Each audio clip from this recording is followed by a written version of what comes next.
Can Again. Hello everyone. Hi everyone. Okay, yeah, let's start again. Hey everyone, welcome to the Future Podcast. Today is another relaxed session here. And joining you is Aaron, Alexandra, and myself, Mahath. Uh, yeah, today what are we gonna talk about, Aaron? How are you? I'm doing good, man. What about you? Um, okay. I'm like finishing my course here, so I'm working on this dissertation.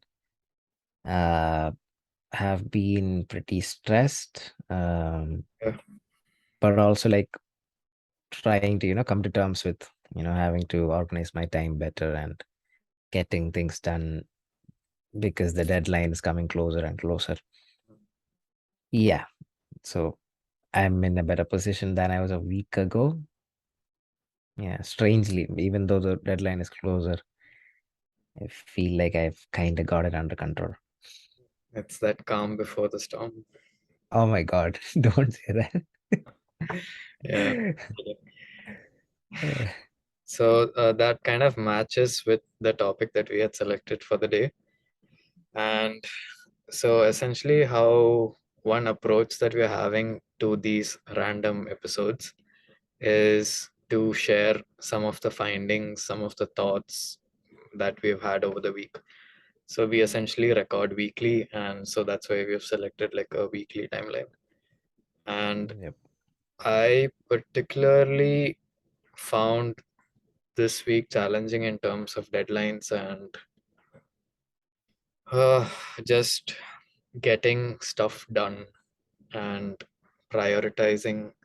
So I pretty much told you that can we do this as our main focus for this topic for this episode? Hmm.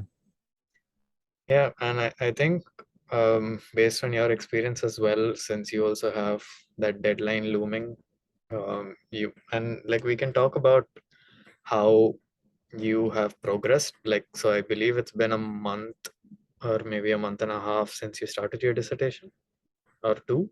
Yeah, yeah, Or 1.5, two at least. Yeah, two because preparation and all that, laying the groundworks. Yeah, two. yeah, and so like how I will relate that to you and your experience is like as time goes by and like we consistently uh, Never random man. Hi.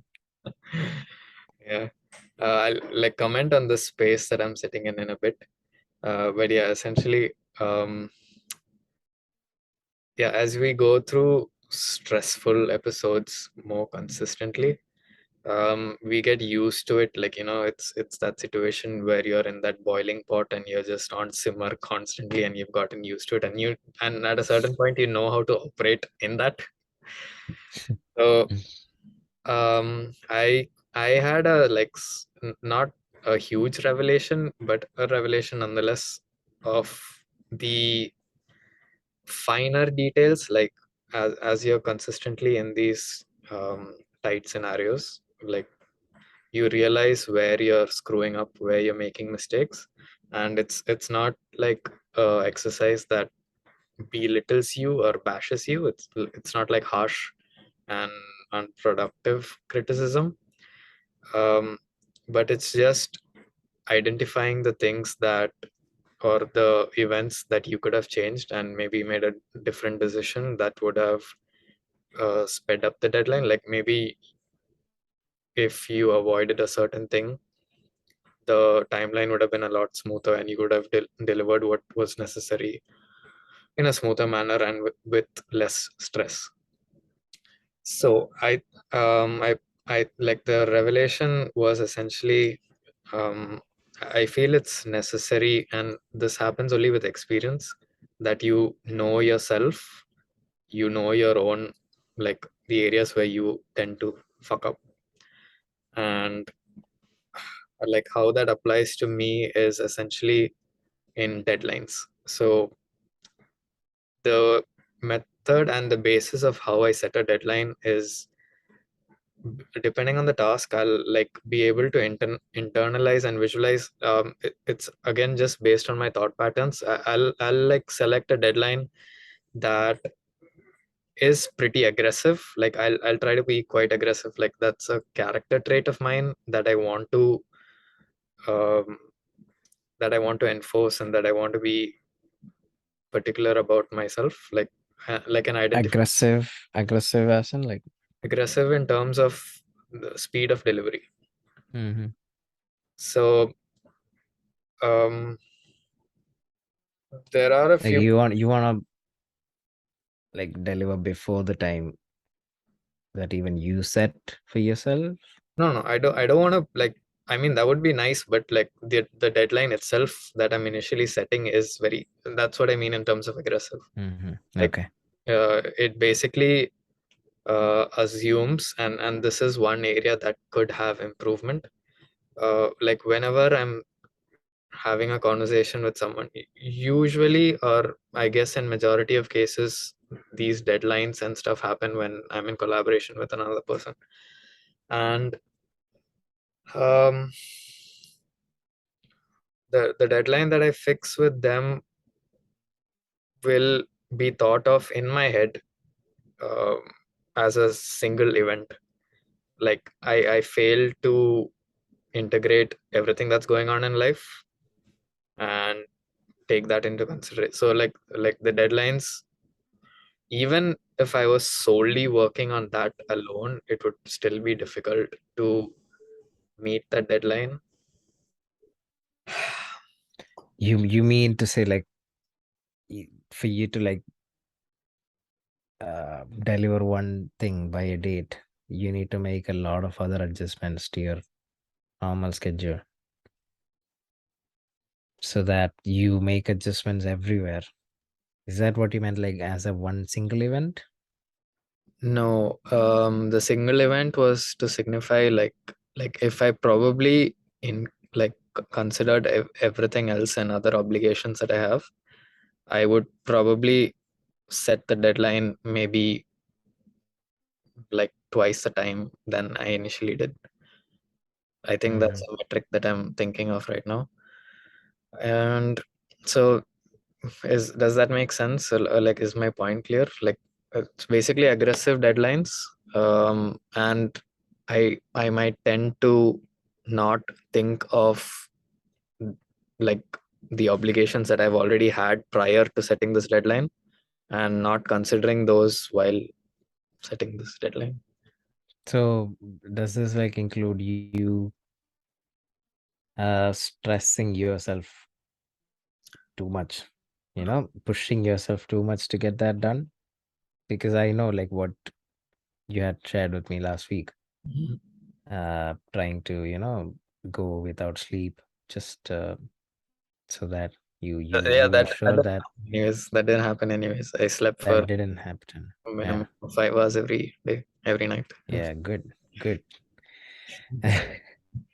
Uh, People, so for those who are listening, this guy was about to like pull an all-nighter for. So he got on a call with me and he told me he's gonna pull an all-nighter for 3 days, every three night. days, yeah, 3 nights. And of course, I had to like scold him for that and tell him how it is not healthy. It's not a sane choice. Mhm. So and thankfully he listened apparently.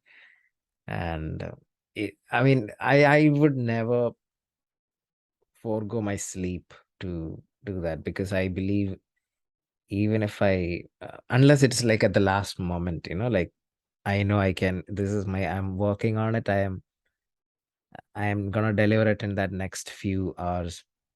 If I know that, I might. But otherwise, I feel like if I don't sleep, it's gonna affect my efficiency like anything, which is sometimes already may be low. And if I'm gonna lose my sleep, it's again gonna, so that might extend my how quickly I can deliver. Yeah. I'm not sure how good of a method and attitude this is, but even to a certain extent, to a certain degree, like even when I make such claims that, I'm gonna stay 3 nights asleep, I to a certain degree I know that I'm bullshitting.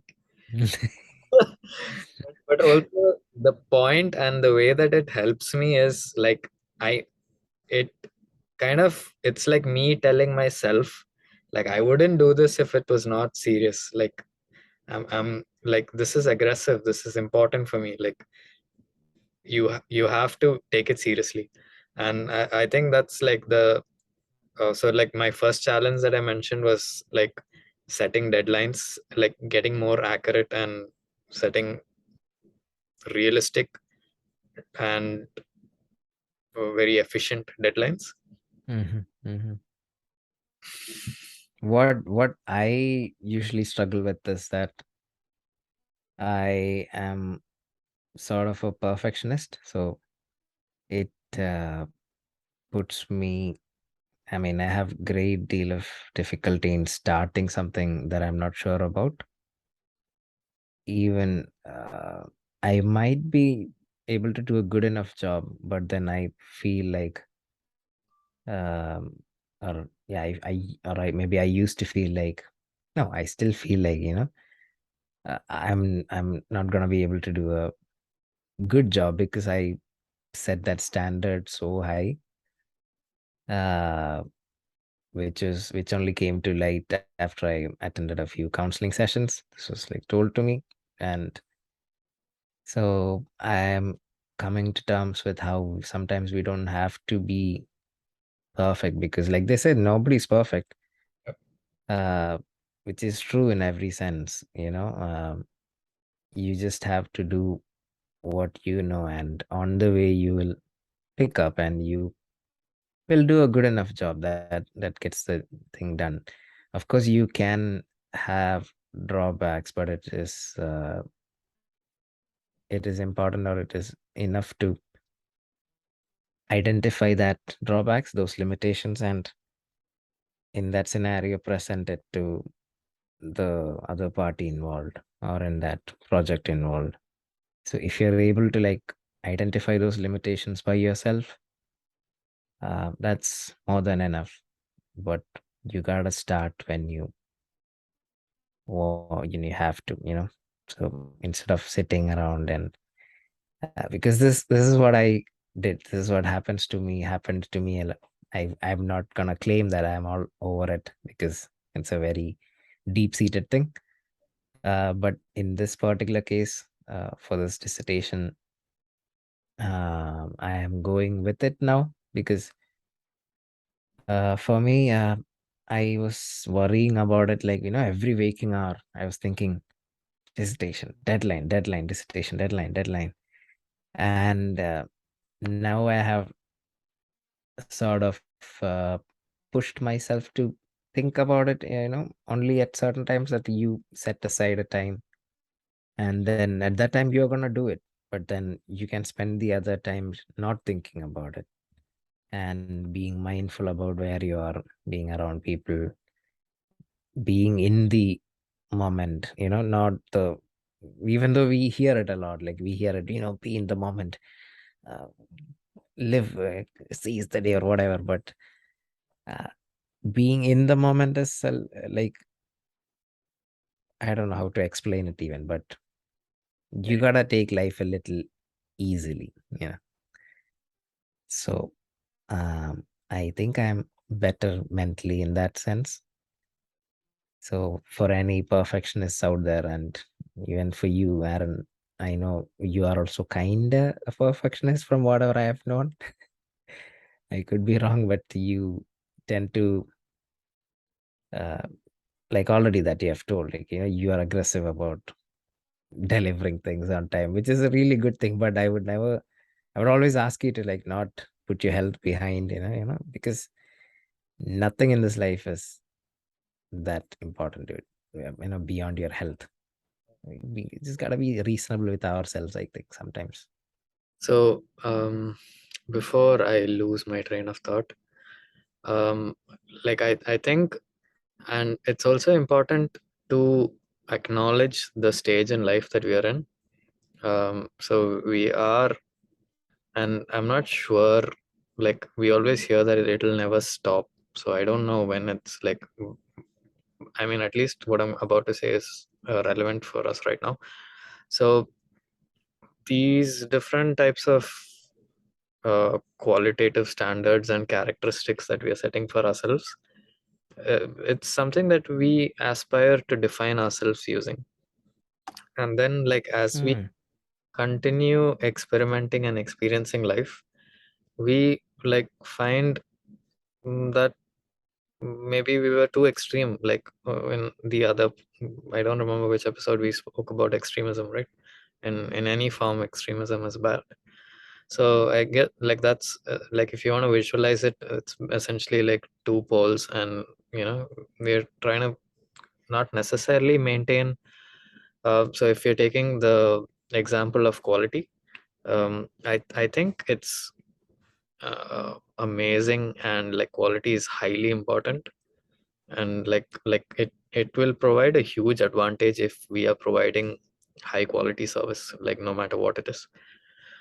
But at the same time, it's only through experience that you acknowledge and accept the human nature, and you have to accept at a certain point that progress is iterative as well. So yeah, I just wanted to comment on that point. Yeah, like experience, that is a big thing. Like if you're not sure about what you're gonna be doing or what you're required to do, that factors in a huge deal in increasing your worry about how whether you it affects your confidence a lot. Uh, so I came so recently only I like got a clear definition of what anxiety really means.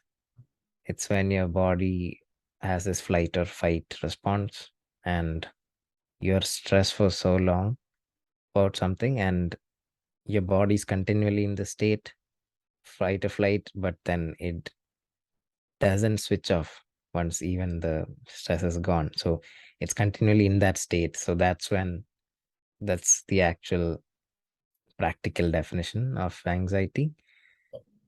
Uh, so like understanding this term also has helped me like process my thoughts in a better sense. Yeah, stress is needed, of course. Stress, pressure. It's like that idea of would you live forever if you were given the choice, and knowing that there is always time tomorrow to do something. There's a high chance that you will be too relaxed, that you don't have things to do, that you may not feel motivated enough.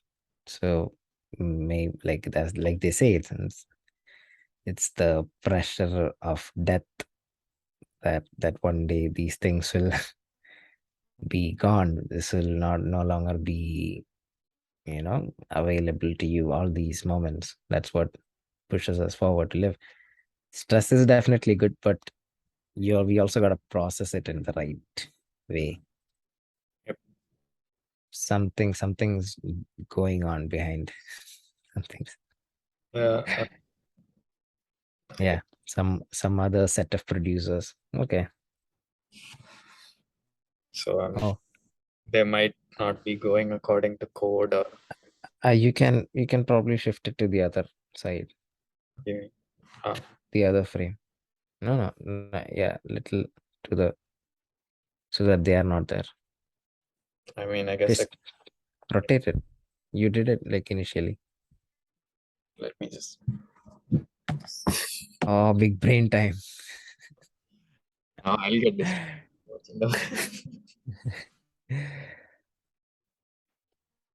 Hmm.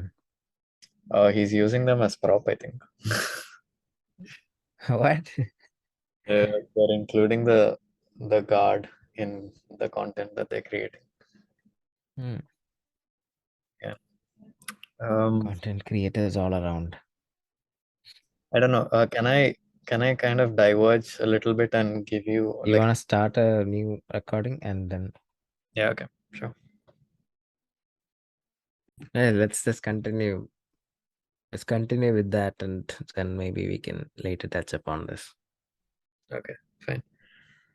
So, I remember, Anxiety, like we're talking about stress, the death. importance of um, the perfectionism. Yeah. So I mean, my basic aim of bringing up or like stating or talking about perfectionism is I want to balance the conversation. I don't want Mm-hmm. to go all out and say like perfectionism is bad Mm-hmm. because Yeah. because I want to acknowledge and I like want to pursue high quality, high standard. But it's important in this conversation to understand human nature and to understand that there are time limitations as well. Uh, there's a whole myriad, if I'm pronouncing that word correctly, of factors to consider when you're talking about quality. Yeah. I mean, I definitely don't think perfectionism is bad, but uh, like you said, you gotta balance it out. But people, I think people have a hard time doing that. I myself, I am knowing it from the experience. That's what I was saying. You can't dwell too much thinking you're gonna come up with anything perfect. That's gonna be the gold standard. No, it's not gonna be. So even if you gonna like you know put your everything into it, there are gonna be drawbacks and limitations. So uh, I value high quality definitely. The same time, you shouldn't lose your mind pursuing that quality. Yeah. Recently, and by recent, since this topic was like related to our past week, I literally mean over the last few days. I think the way of implementing perfectionism and high quality is essentially what luxury brands do. Um, and it's and the limiting factor when you're trying to do something perfectly and like to a very high quality is usually time. So I believe if someone is really stringent and stubborn about wanting to do something to a high degree of quality, an important aspect and an important resource and lever or leverage that they have to earn is time. They have to be in control of their time. If Hmm. there are externalities coming in and saying, an easy way to visualize this will be a boss, like who's coming and telling you like there is this deadline, you have to give it to me by now, I want it by now, I'm expecting it now. That's gonna uh, that pressure is gonna degrade the quality of your output. But if you are able to create enough leverage where you are in control of your time, um, the only or one of the factors that you would have to be careful for is to make sure that you don't unnecessarily spend time on something. Like you need to have that filter in your mind when like that knows that something's quality like improve the effort that you're doing is improving the quality versus a time drain. And I'm sure there are scenarios where it's difficult to distinguish, but yeah, that's the outlet that I see in how someone who wants to pursue high quality and like that's how they can materialize it. You spoke about luxury brands and perfect products, and for some reason Apple came to my mind. um, their phones and laptops and whatever electronic products that they put out as of high quality in the standard that they make, but uh, It doesn't take as much time. it no, it is, they have been on this path for a long time now. Hmm. um, and currently we don't have anything that's new in the tech. I mean, except for folding phones, folding touch screens, but Apple hasn't gone into that. But whereas Samsung has, and the first phone that they released that had this touch, the Samsung Fold something, it it didn't do that well because they couldn't do a good job. They did a good job, but it was not perfect. Mm. But their subsequent, I think they're releasing one now, and that seems to be better. And I think Apple plays really safe when it comes to testing out new features. Like I think like even they have mastered some things, and they use high quality raw materials and high quality engineering. But if that's at the company level, but when you look at the individuals behind that, uh, they are also striving for perfection, but they still can't deliver, that perfect product the first time. So, but if they were hell bent on like delivering the perfect product, maybe even Samsung is a giant in all of these industries. So I don't know if you know how big Samsung is. They are the largest screen manufacturers. Okay. They make there's a crazy video out there on YouTube by Cold Fusion. By It's called how it's basically how big Samsung is. They are a defense. They're into defense manufacturing. They're into shipbuilding. Uh, they started out as a grocery store in Korea. So it's a really interesting video. I want you to check it out. Uh, they will robotics. They're into so many other things that we won't even think Samsung is. You know. Uh, so even though such a brand like Samsung, they can't wait until the product is perfect, like fully perfect. Even the scientists, the engineers behind that, they can't uh, they can't deliver it until there are a few failures. So I don't know, Apple's case is a little different. Even I think their face unlock has improved over the time when you compare it with the first model that came out with. So it's only like you can improve upon your things, but you can't achieve perfection from right away. But Mm. even if now if you ask them now, they wouldn't accept it. It's perfect. I think it's something always one step ahead. Perfection is something that we always chase Mm-hmm. after. Yep. So you definitely can't be going crazy about it. It's not, yeah. I'm pretty glad that you brought like real life examples. There's a couple of pointers that we I can highlight from this, and it essentially is a very nice way of visualizing the iterative process.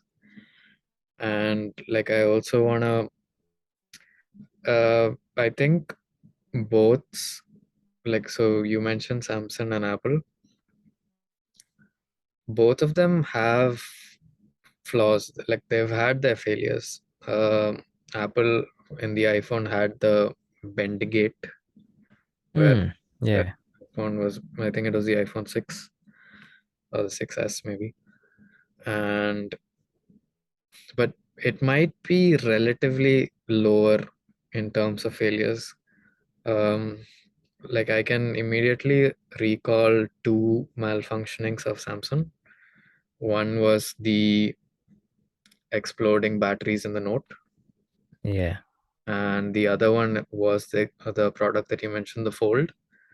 So basically, the first Z Fold that came out, I know this because I watched Marcus Brownlee's video, MKBHD, when Mhm. the first video came out. He essentially, those models that were released, they had a protective seal on them. And Yeah, yeah. it looked like when we buy any of our phones, that plastic wrapping or cling film that comes up on top. And if you removed that, it essentially caused the screen to stop working or the display. And Marcus basically mentioned in the video how is a company as giant as Samsung missed out on this. Like, Why couldn't they do a better job? so Because I remember that it looked like a screen protector and people were peeling it off. yeah. So I agree that they both are high quality, but presently and even based on market capitalization, Apple has a much is I think the second largest company, maybe second only to Saudi Aramco. I think it's interchangeable, one of the two. And so Uh, yeah. I personally think Apple has the upper hand in quality. And now I think they're like we can kind of differentiate in how they are implementing their release to market. So Apple, like with the example of folding phones, with the example of fingerprint sensors, with the example of widgets, like there are so many examples of where Apple has come late into the market. Yeah, exactly. I was gonna say that.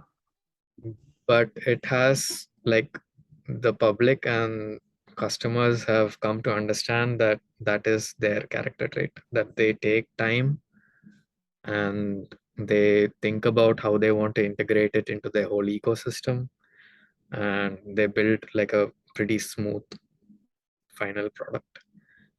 And how this differs from what Samsung does is Samsung, and I actually want to bring in SpaceX into this because I think Samsung and SpaceX's methodology can be comparable in terms that they both try to move fast, fail Hmm. quickly, and Yeah, they're more courageous in yeah, taking steps.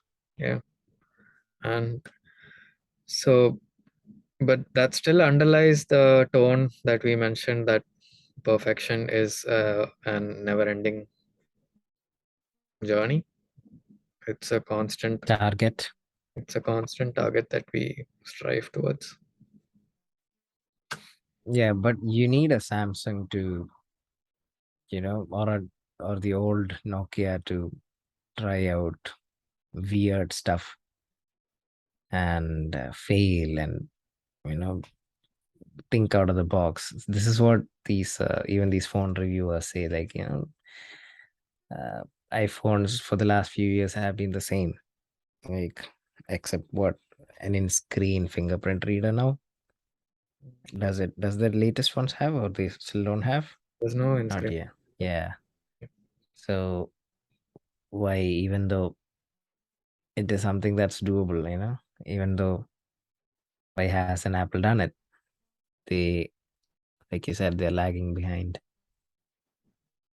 Uh yeah, but whereas Samsung is like going out there, it's doing folding phones, like bringing new form factors, putting in crazy zooms. Like remember that S21 Ultra, I think, like 100x. Yeah. People are taking moonshots, and does moonshot have a weird meaning? I don't know. No, No, money I shot does. think I think mooning has. Moving also does. Okay, so I would also like all these companies to like Samsung is doing, like think a little out of the box.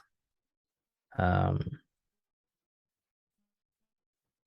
But whereas if you're like only bent on being perfect, there's also an element of being boring, and if it's repetitive, of course.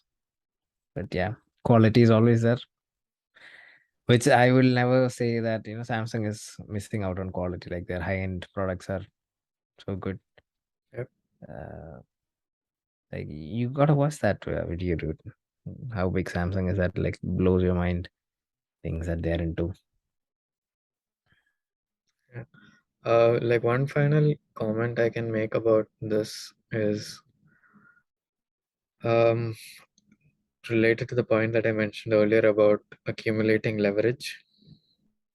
So I'm not sure if it's accurate. Um, I'll just label it as a thesis or a hypothesis. But and there's no argument that both companies have a large reserve. I'm assuming that Samsung would also have a large cash reserve, liquidity. Um, and I know pretty well that Apple, I believe they have multi hundred billions. I would like to cross check that in cash, and that's like a staggering figure. How, I mean, how does this like work in cash at these scales of these corporations? Why, what would be the need? Let me get back to you. Let me just check how much they have.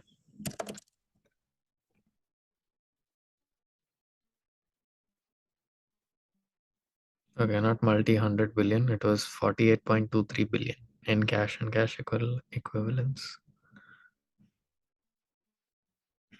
And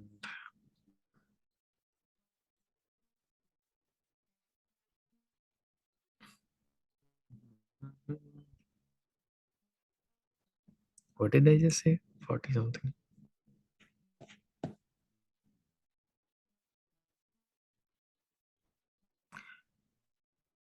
I don't know if I can rely on this. Unfortunately, I'm not looking at the SEC filing, but on this website, it shows me current Apple cash and cash equivalents is 48 billion.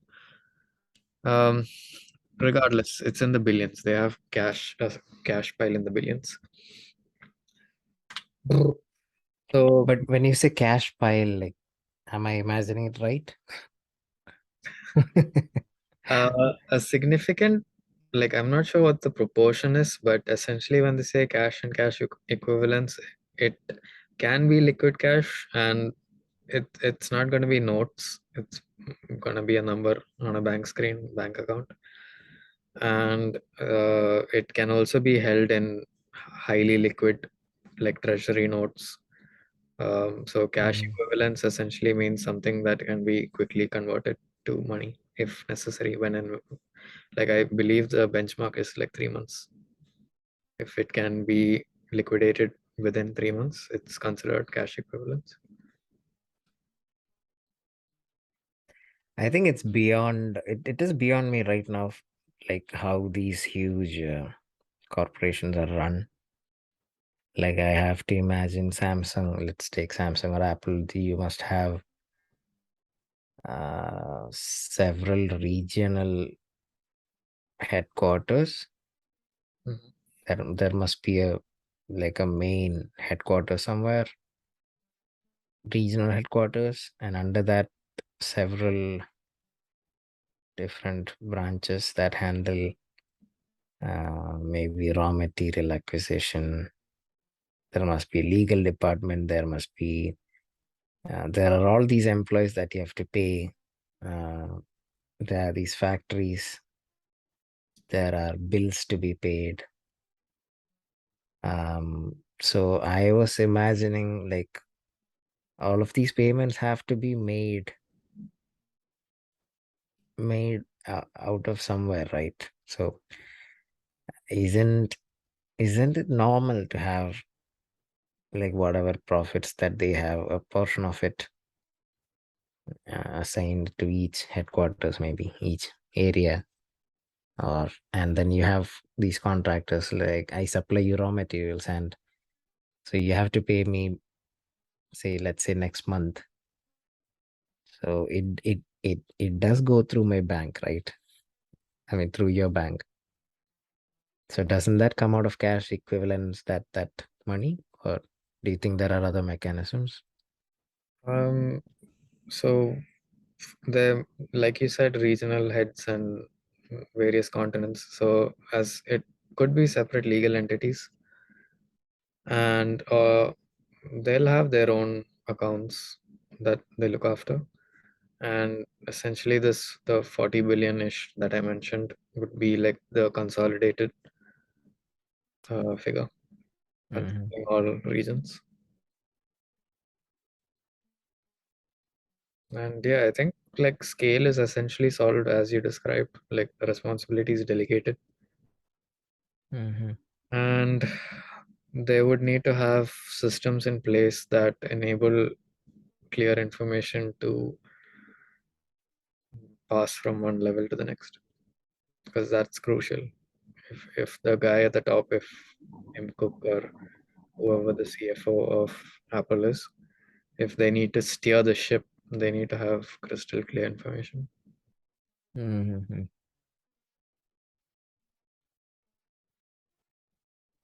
So yeah, the hypothesis, I mean, do you have anything to say?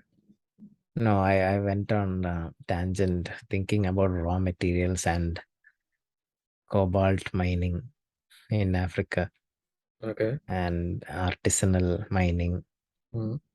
Like, you know what artisanal mining is? Like, you don't have major big companies, but just people going out there and just digging it. Okay. So, my friend is actually researching on artisanal mining in Kenya, uh, and how she's studying the policy of whether how the policy is, like whether it is good enough, things like that. So I was just remembering how cobalt mining is like happening, and it's always a human rights, thing that people bring up. No, I don't have much to say beyond that. We- Except that it's sad that Africa has so much natural wealth and can't really convert it into prosperity for the region. And that's probably like one area that we can highlight that could be called out as hypocrisy, which is basically like we're not allowing them to develop. I mean, like this is an assumption. I'm not sure if I'm accurate. Like the developed world is maintaining their control over these resources instead of empowering the local communities. So I think it would be critical for the local communities themselves to develop and educate themselves, and like they have to take matters into their own hand. It's kind of like a fight for independence, I guess. I think, I mean, it is a complicated issue where you have a lot of resource on the ground. Mhm. There is corruption in the government. There is demand for this product on the ground. Because there is corruption, there is no regulation about this. So there is not there may not be a proper market in place. Mhm. Uh, which means employment is not really organized, it's not uniform, and anybody who can probably employ all these people are mostly from outside, or multinational corporations, because they are the ones who have this demand. So even if they are not engaging directly on the ground, they might there are these black markets that exists. So in any case, like You have a product, it's not properly regulated, or if it's banned, there always a black market will pop up. So that will push these people to ignore all these safety standards or proper remunerations, but instead just work to survive, and the profits are taken elsewhere. It's basically called a neo-colonialism, where basically resource of this nation taken outside of the country, outside of the region, and the money is going elsewhere. All the profits are going elsewhere. Yeah. So what I would like to see is all these corporations like properly investing back into Africa, which I think a lot of companies are like showing on, like CSR and stuff. Uh, but I don't think it's enough as of now. Yep. That's my 2 cents on it. But yeah. It's a interesting conversation, and we should definitely have maybe an entire episode about this in the future. Mhm. True. Yeah, so just like let that sink in. There are still underdeveloped regions in the world, and there's still a lot of work to be done in improving the living standards of large amounts of populations around the world. So, as like sticking to the theme of this topic, perfection is never over. There is room for improvement wherever you look. Okay. So hope you had a relaxed session with us. Oh, I I wasn't. enjoy. You had something to add? Yes, I have two more things in mind that I would like to share. Fire. One was I just wanted to complete the hypothesis that I was mentioning about Apple and Samsung.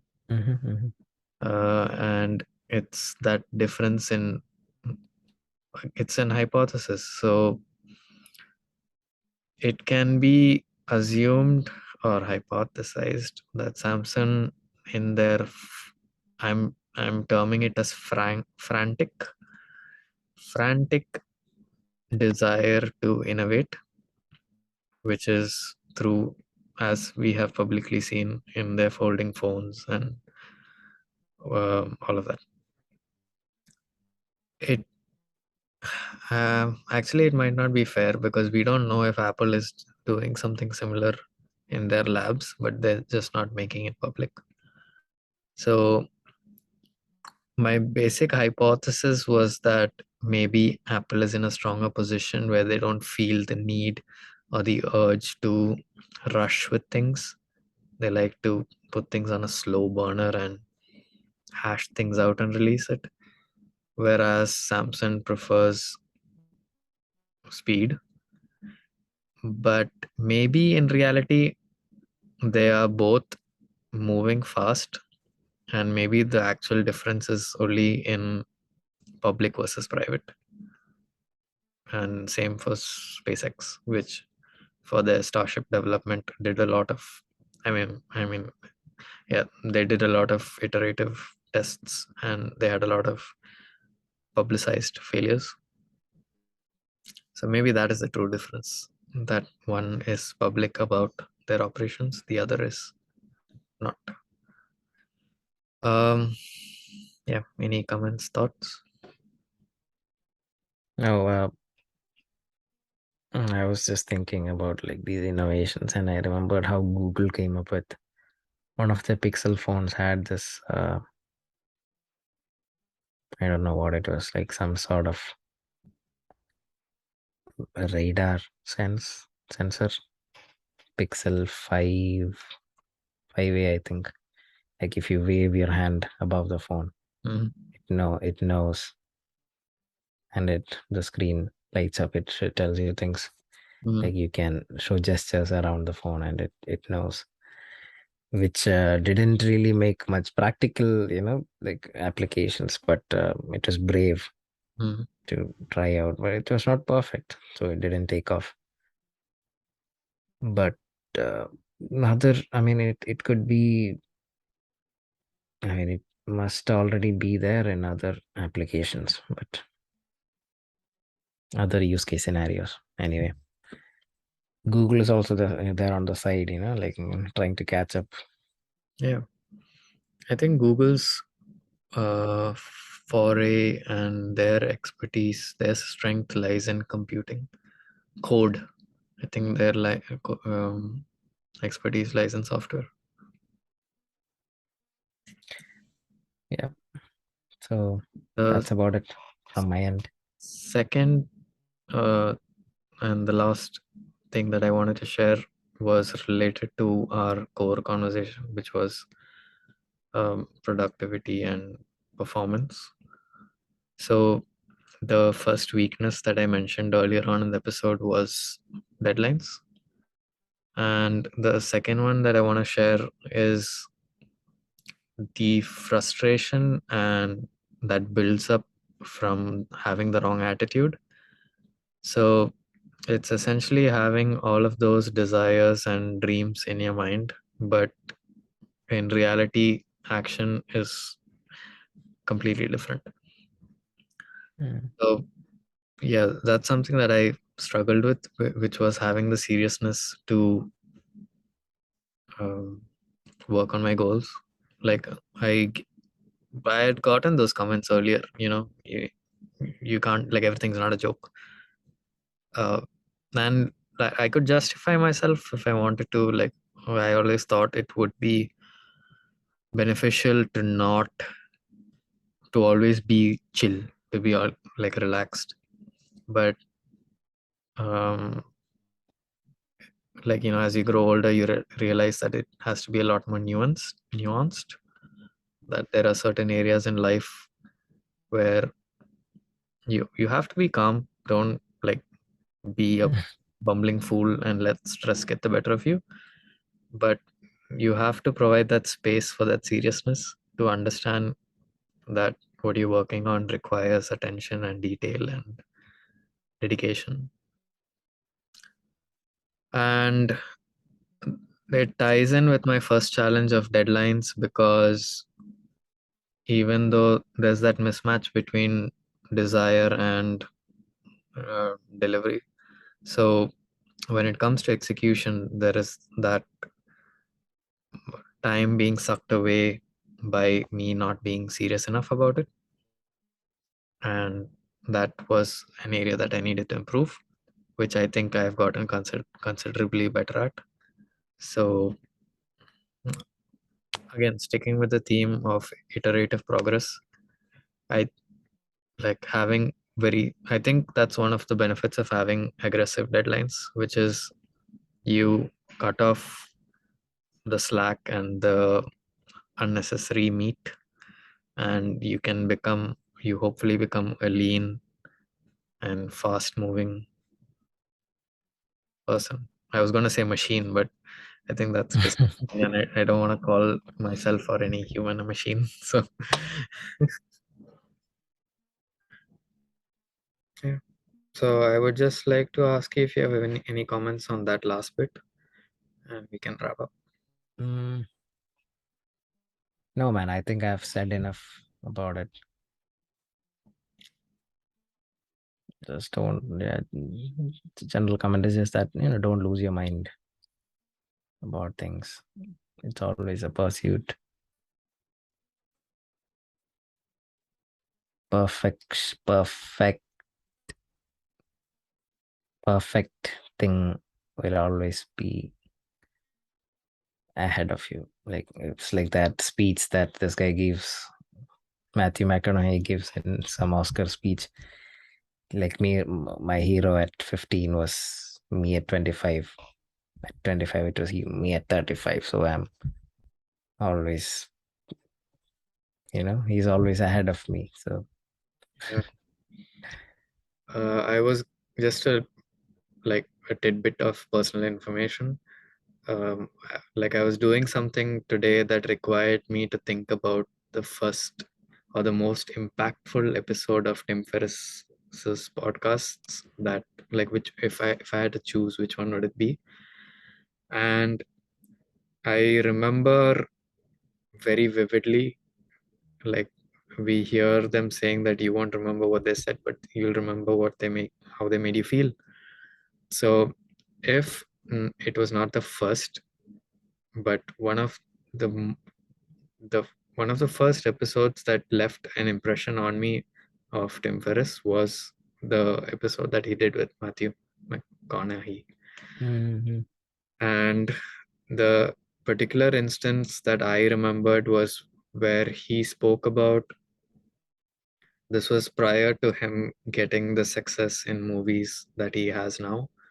And it was that space where he gave himself the space to say no to movie offers that were being provided to him because it didn't match up to his quality or his standards or his vision or what he had in mind. And yeah, that maybe that doesn't sound enough to leave an impact, but if you check out the episode and the context and the way he says it and the information that he provides, like I deeply connected with that, and I was very appreciative of the fact of like having that courage and standing your ground and for what you believe in. Yeah. And I Hmm. he's a wonderful actor. I think he's funny, he's got a lot of class, and his acting is beautiful. Yeah, Yeah. phenomenal. Yeah. Okay, so I think that's a wrap for real this time. Yeah, that's a wrap. Yeah, thank you for listening. And if you liked it, subscribe, hit that like button, share. Also, we have this Slack space, that you can join and you can put in your ideas that you want us to talk about. If you have any, you can engage with us. Drop your comments, thoughts. Yeah. So, Yeah. bye. Peace out from Mahath and myself, Yeah. and see you in the next episode.